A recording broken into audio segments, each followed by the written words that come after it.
I can still see the scene. It was my grandparents, my granny and my grandpa. And my granny talked a lot. My grandfather had the most amazing gift of listening.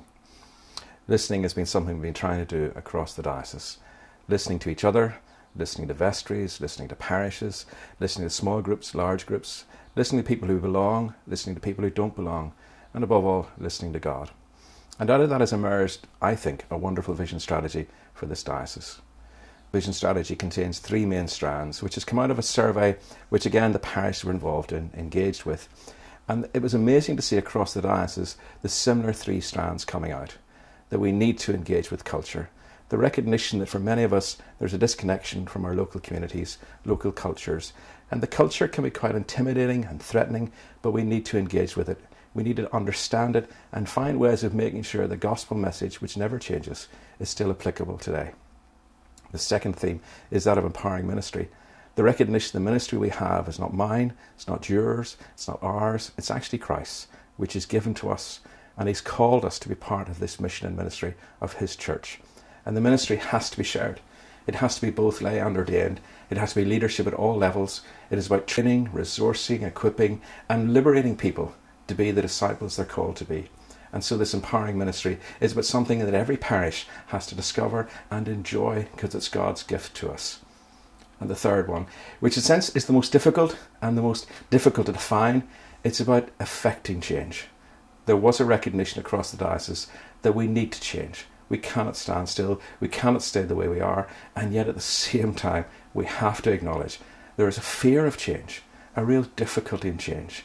And in this community of all communities, that change is particularly difficult because we've been through so much trauma and difficulty. But the desire in my heart, and I know in many people's, is that we need to help and facilitate this change and do it with grace and care and gentleness, but we do need to have change. And as I look at this whole process that we've been involved in, I get excited. Because I believe under God, as we've listened to God, listened to each other, as we journey together, we have an amazing opportunity at this time in our history to really do good things for God's kingdom, to be involved in what he's doing and to find out where he is and go with him.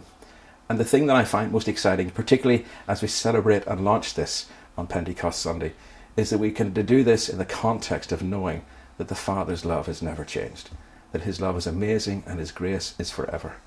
And the promise of Jesus, as he walked with the disciples on the Emmaus Road, he will never ever leave us. And on this Pentecost Sunday, we celebrate the wonderful truth that it's the Holy Spirit that can make all this happen. We are asked to be channels of God's love and grace, and the Spirit empowers us, equips us, and enables us to do what God calls us to. And so today I'm inviting you, wherever you are, to join this journey and to go with us and with God to see where he might lead us, that we may indeed engage with culture, empower ministry, and effect change, so we will truly see this church grow and develop as we look to the future in the resurrection hope that Jesus is with us always, and the Spirit empowers us to do what he calls us to do. May God bless you as we journey together.